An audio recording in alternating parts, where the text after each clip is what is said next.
Sure that we had one press conference because we've been talking to a lot of people over the past few days in reference to an incident that occurred this past Saturday out on Lawrence Road.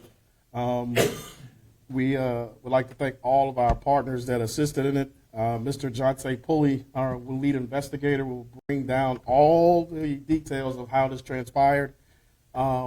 Deputy Cruz will translate as well this whole process. Mr. Pulley.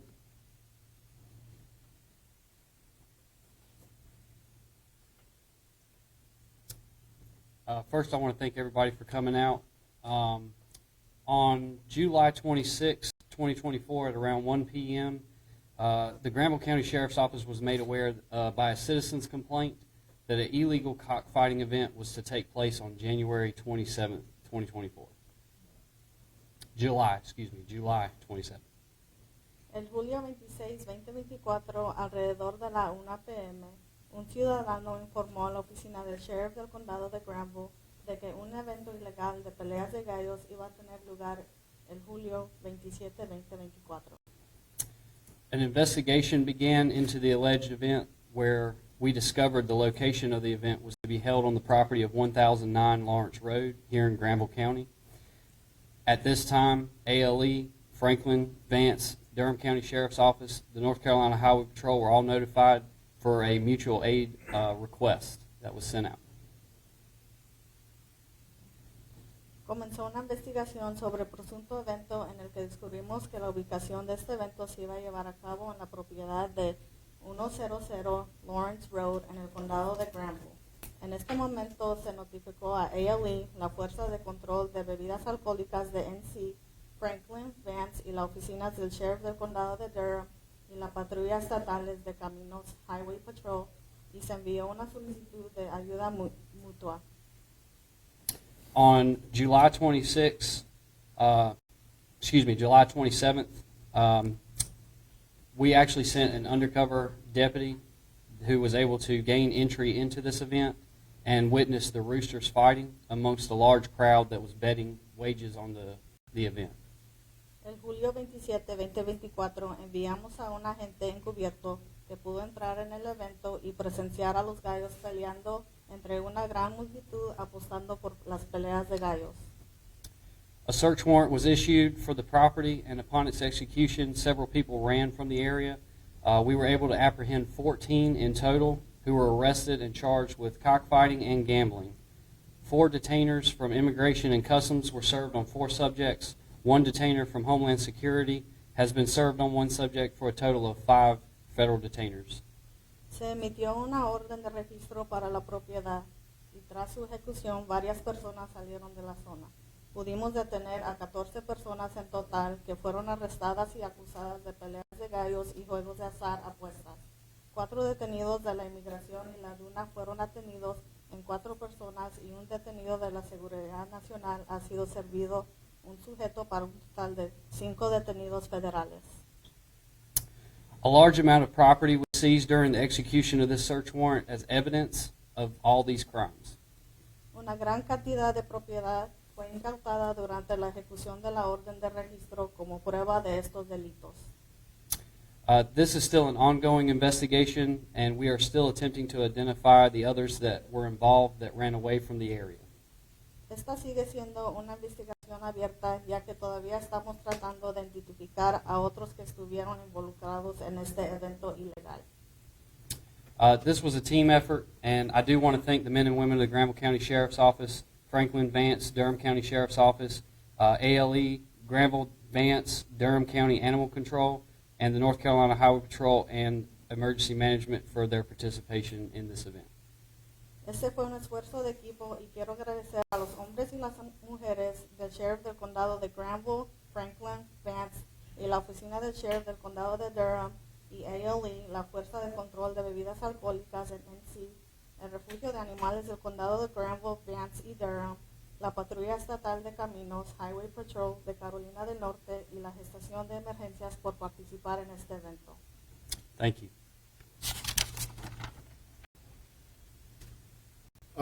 In total, I think we were able to seize right around 46 vehicles, 174 birds, The animal control from various counties took possession of those birds. We're still looking to charge more individuals. And we'll take some questions. If you guys want to see all the property that we seized, it's all out there. Yeah, Yes. So, do you have a round figure of how many people were there once law enforcement arrived? Their total, we think, is around 50 to 60. Our undercover guy that went in said there's approximately 50 to 60 people there. The Highway Patrol, once the helicopter came across, they kind of figured, okay, something's going on. They all fled into the wood line, jumped in cars. We stopped who we could. Have you ever had an operation crime like this in Granville County? When was the last time you've seen something on this scale? I've never seen something on this scale in this county. Granville County is a great and secure place to live. I've never seen something of this magnitude. And because we got a phone call Friday, it kind of unfolded real fast. I think we got a phone call around 1 o'clock Friday, and we started putting the resources together to make sure that, one, everybody was safe and would go home safe, but two, people that committed crimes were held responsible for their actions. Do we have a sense at this point who organized this, whether it was an individual or a group? And do we know how long this was going on out here on this property? We have found that at least one other cockfight had occurred in the past couple months. And again, it was just some actionable intelligence. We needed to move on quickly because of the inhumane evidence that we saw once we had gotten there. But we kind of know who's responsible, and we're attempting to shore those things up, clear things up. One individual was from Cuba. The other ones were from Mexico descent. And we've kind of narrowed down the place and locations where they are. Homeland Security has asked for one in particular that we're working with them to kind of narrow this thing down to. We're talking to AUSA easily and our federal partners in reference to this because we have more intelligence that has happened all up and down the East Coast. So we're working with Harnett County and a couple other counties in North Carolina where these fights have been held. When you first heard this, how hard was it to believe that an actual cockfighting ring was happening in basically your backyard? Nothing is hard to believe because of it's hard for Granville County because we're so quiet. We're in a rural area. So when you think of crimes, you would think of gun violence. But we didn't think something inhumane was going on in Granville. And from what we've gathered, it's been on one other occasion, maybe two. Can you talk about the justification for entering the property? You had a search warrant before you entered the property, or can you explain that process? No, they were collecting money at a gate before you even got there. So the intelligence that we received was a cockfight was going on that cost you $50 to get in. So we had one of our deputies go in, pay the $50 at the gate. They searched the vehicle, and they let him go in. And that gave us the probable cause for what he viewed while he was there. We were in constant communication with him, relaying information back to Deputy Pulley while he was observing these animals fighting, the money, the alcohol, and then we were able to then have Highway Patrol with their video. We're going to show you what happened with Highway Patrol and the aircraft or the helicopter that they put out there as well. So the probable cause led to the search warrant, and it was just real-time information that we were sharing via electronics. Sheriff, can you tell us a little bit more about the individual you mentioned who is of particular interest to DHS, who this person is and why he's on their radar? He was on their radar because he was charged with cockfighting and had been deported before. So that was the link to more intelligence that we have gathered. We will release all of the names. We released the 14 that we had in custody. We still have 5 that have the detainers on them. So we will put that out as well. So the people at this, they were coming from all over. It wasn't just residents here in the county. They were, from what we gathered, there were no residents from Granville County there. It was from Georgia, Virginia. Somebody had a Nebraska license. So it was from different places, South Carolina. So no homegrown of our people were there that we could, flush out from this standpoint. Even the vehicles that we have out back, the license plates, everything came from a majority out of Virginia, South Carolina. The no local residents except the landowner, and we arrested her too. She was collecting money at the gate. What's your response to It was horrific. I'm an animal lover, be it a dog or bird.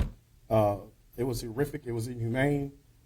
Even they had a doctor there that was injecting the birds with adrenaline and sewing them up so they could go to the next fight. So it was truly inhumane. How many people were here illegally? Well, I guess it's all illegal, but how many people were illegally in the country? Right now, immigration is only tagged 5. So we ran fingerprints. Immigration have tagged 5, and we're working with our border and customs folks to make sure that they stay detained until which time they can get them out of the country. I think it was 2 that we know had been out of the country and came and made their way back. We've heard about possible cartel connections with similar cockfighting rings in the past. Is that something that's being looked at here, and have we seen any evidence of that with this? We saw some evidence based on some of the Patriot saints that they pray to was in some of the vehicles out there. One weapon that we seized, a Draco AK-47, that has some cartel kind of linked in the markings to it. So yes, we've just seen that as well. So you all feel this is definitely not like an homegrown operation where this is more like moving around and then they just have to find this location and shoot it. Yes. How do you prevent things from happening like this in your community? You continue to keep a positive, productive relationship with the citizens of Granville County. Because if it had not been for a positive relationship with the community, we never would have known. And then they trust us that we're going to do the right thing, and our law enforcement partners trust us that we're going down the right path as we move into these operations. So it's not finished. We're going to try to bring everybody to justice that was out there if we can locate them. We've had several people now trying to come and get their property. You've got $100,000 trucks out there that people have paid cash for that's sitting on that lot right there. So they're trying to come back, and we're identifying them as they come in to retrieve their property. So we're not going to touch them yet. We want to just continue to investigate and make sure that we're connecting the dots. Can you speak to the condition of the 174 birds? Do we know how they're doing at this point and where they're ultimately going to end up? Well, Animal control took possession of a lot of them. Some of them were cut up. They were still trying to fight. I think in one of the videos, they were still fighting when everybody ran. Some of them were deceased. And there was evidence of a prior fight because some of the birds had been there, that had been there for a while. But a lot of them were well maintained. The ones that were in kennels and cages that we have, some of them were just perfectly fine as basically showbirds. What happens to those birds? That's up to animal control. If they can get an organization to come and get them so they don't have to euthanize them, then I think that may be best. But after we present them and pass them over to animal control, that's how they deal with it. 14 arrests made that day. I see 15 people on the whiteboard. As they come in, initially when we started getting them, they started developing names, identifications, but all through the night. We stayed out there about 27 hours. And some of the people ran in the woods as evidence to the video you will see. And we've just been tracking them down. If they come in and we can identify and know they were there, we're going to arrest you when you come and get your property. So it continues to grow. So in total, 15 at this point. Yes. Okay, thank you. Do you have any idea how much money was changing hands? You talked about the gallons. Were you able to see any books or any information about that? The individual that was collecting the bets took the box and ran when we got there. I think it's total we're right around $14,000 in cash that we took off of the young lady who was actually having the event, or it's her property. And I think one vehicle had about $9,000 cash in it. And one bank, different truck, had a bank receipt for $10,000 withdrawal. So we thinking that this individual that took the box that we couldn't identify yet and ran probably had all the money. We got intelligence early on that the grand prize of the event was like $50,000. Do you have any idea how many more suspects you're searching for? Probably about 25 to 30. So the money and that suspect are still out there? Yes. And that's why we're asking anybody has any information in reference to this, contact Granville County Sheriff's Office or Granville County 911. So with cockfighting, that's one problem. But with that act comes many others. What is the danger of having cockfighting rings come into the area with proliferation of potentially drugs and other issues? And that was the thing. We thought we would find a large amount of drugs and narcotics, or this is a meeting for some of the cartels, because the intelligence was coming so fast that we may thought we would have a large presence of narcotics there, but it wasn't. So it was just a cockfighting. Didn't take a lot of guns. I think we only took about 5 weapons, but it was more about the money that was there that they were betting on, and they're moving it around. So anytime there's any illegal activities in your communities, the threat of violence is always there. And that's why we went the way we did as far as a response to try to capture as many. So if you go out to Lawrence Road, it's a lot of land, a lot of acreage. So it was just, we spun up resources real fast, and we take down as many as we can, and we send a message by seizing all your property. Can we say what charges the landowner is going to be facing in this case? I would think there would be some greater liability for hosting this. It's still under investigation, and she is going to be held to a different standard because she was taking money. And it was, from my perspective, that she was part of the orchestrating of this event. You know, people who were here trying to say will be facing federal charges if they cross state lines. We are working with the AUSA. Mr. Easley's got on, I talked to him Saturday during this process. And we're looking to work with the federal partners, immigration, to get this thing kind of sewed up and then sharing information or actionable intelligence with our partners. But everybody's done a great job from ALE, Durham County Sheriff's Office. My men and women stayed out there about 27, 28 hours. And we were just blessed to have Highway Patrol come on board as fast as they did. Brian House and ALE and Jack Cates and all his folks, when I call, they come. And that's the thing, we want to repair the public's trust in the Granville County Sheriff's Office. So with things like this, what makes us get more trust, because we have stakeholders that will come to the table at a moment's notice. So Sheriff Burkhead, Sheriff White, and Sheriff Brame, I always thank them. Jack Cates and his folks, we thank them. Our emergency management, all the stakeholders, our DA's office, we're in constant communication. And even with the emergency management bringing light towers out for us that night, it was a long process, and my team did a great job, and I'm just thankful to have them. Anybody got anything else? What countries were the ICE detainers and the Homeland Security detainers from, and are you pursuing any of those folks like families or connections here? They were all from Mexico, and the one guy from Cuba. Yep. Everybody else, the families are coming, trying to get to retrieve their property, because, again, some of these vehicles, again, are worth hundreds of thousands of dollars. They're just sitting there, and everybody's trying to say that, oh, my friend took my vehicle. So that's what we're up against now, but everything is being held as evidence until the adjudication of their cases. Thank you guys for coming. If you want to take some video footage, Mark will show you what the Highway Patrol, and if y'all want to go around back, see some of those cages, the birds' cages, then we'll do that as well. Fantastic. And really quick, if we can just get you to say and spell your name really fast, sir. First name, Jon-P-A, last name is Ulley. And title? Got it. Thank you, sir.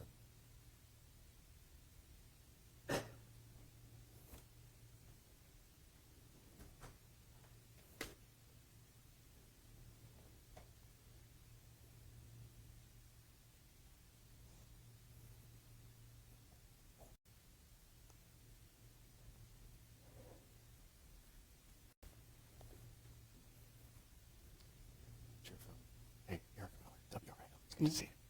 Yeah, yes, sir, absolutely.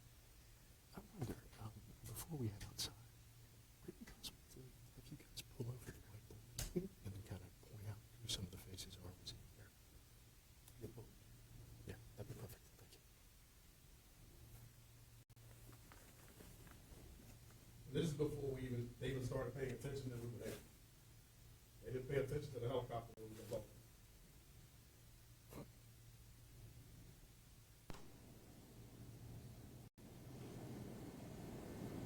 What time of day is this? Yeah, they're at 1 o'clock. I'm sorry. They're at 1 o'clock, right? This would be about 2:05 when this was taken. And when was the search warrant executed? What time? At 2:05 is when we